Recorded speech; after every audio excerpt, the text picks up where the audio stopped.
दोस्तों, सनातन मान्यता के अनुसार श्री कृष्ण भगवान को विष्णु का अवतार माना गया है। उन्होंने अपना जीवन गोकुल से लेकर मथुरा, वृंदावन और द्वारिका में बिताया, लेकिन माना जाता है कि सबसे अधिक समय वह वृंदावन से ही प्रेम करते थे। परंतु फिर भी वह मथुरा चले जाने के बाद कभी भी उनका वृंदावन लौटना नहीं हुआ। दोस्तों, आप जानते हैं इनके पीछे क्या कारण है। चलिए दोस्तों, आज की इस वीडियो में बताते हैं कि वह वापस कभी वृंदावन क्यों नहीं लौटे। इसके पीछे एक नहीं बल्कि कई कारण थे। तो चलिए दोस्तों, एक एक करके सभी कारण को समझते हैं। श्री कृष्ण ने कई लीलाएं की जिन्हें लोग आज भी याद करके आनंदित हो उठते हैं। भगवान श्री कृष्ण ने अपने जीवन का अधिकतम समय वृंदावन में बिताया है। बात यह भी किसी से छिपी नहीं है कि वृंदावन और वृंदावन वासियों से कान्हा को कितना प्रेम करते थे, लेकिन इसके बावजूद भी मथुरा जाने के बाद वह कभी वृंदावन नहीं लौटे। क्या आप इसके पीछे सही कारण जानते हैं? अगर नहीं तो चलिए बताते हैं। भगवान श्री कृष्ण अपने बचपन का कुछ समय गोकुल में बिताया। कंस के बढ़ते हुए अत्याचार को देखकर श्री कृष्ण जी का परिवार वृंदावन में जाकर बस गया।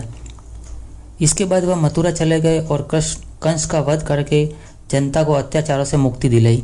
इसके बाद सभी लोगों के आग्रह करने पर उन्होंने मथुरा का राजपाट संभाला और वह जीवन में कभी वापस लौटकर वृंदावन को नहीं आए। दोस्तों, कंस का वध करने के बाद जरासंध नाम का राक्षस भगवान कृष्ण का शत्रु बन बैठा था। वह मथुरा पर अपना आधिपत्य स्थापित करना चाहता था। कई ग्रंथों में यह वर्णित है कि जरासंध ने 18 बार मथुरा पर आक्रमण किया था, जिसमें से 17 बार उसे असफलता हाथ लगी, लेकिन 18वें आक्रमण में वह विजय प्राप्त कर और सफल हो गया। मथुरा छोड़कर वापस वृंदावन न जाने का एक कारण यह भी था क्योंकि मौका मिलते ही जरासंध मथुरा पर हमला कर देता। हालांकि जरासंध के लगातार हमलों के कारण ही भगवान श्री कृष्ण ने मथुरा वासियों से मथुरा को छोड़कर और पानी के बीचों बीच द्वारिका नगरी बसाई थी। इसके बाद भगवान श्री कृष्ण द्वारिकाधीश कहलाने लगे। दोस्तों, दूसरा एक कारण यह भी था कि भगवान श्री कृष्ण को वृंदावन अति प्रिय था। दूर रहते हुए भी वह वृंदावन और वृंदावन के वासियों को सदैव याद करते रहते थे, क्योंकि जितना पावन प्रेम और स्नेह उन्हें वृंदावन से प्राप्त हुआ उतना कहीं और मिलना असंभव था। लेकिन वह जानते थे कि यदि वह वापस लौटते हैं तो वृंदावन के लोग उन्हें वहां से आने नहीं देंगे, और भगवान श्री कृष्ण जानते थे कि वृंदावन जाना उनकी लीला में नहीं था। तब उन्होंने अपने मित्र उद्धव को वृंदावन भेजकर और अपना संदेश गोपियों तक पहुँचाने को कहा, लेकिन गोपियाँ जी कृष्ण को भूलने के लिए तैयार ही नहीं थी। दोस्तों, एक बार की बात है कि एक राजकुमारी का स्वयंवर हो रहा था।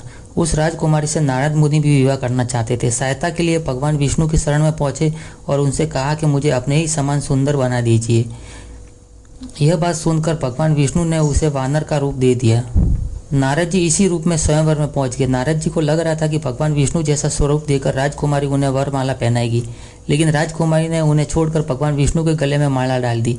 साथ ही सभा में नारद जी का मजाक भी हुआ।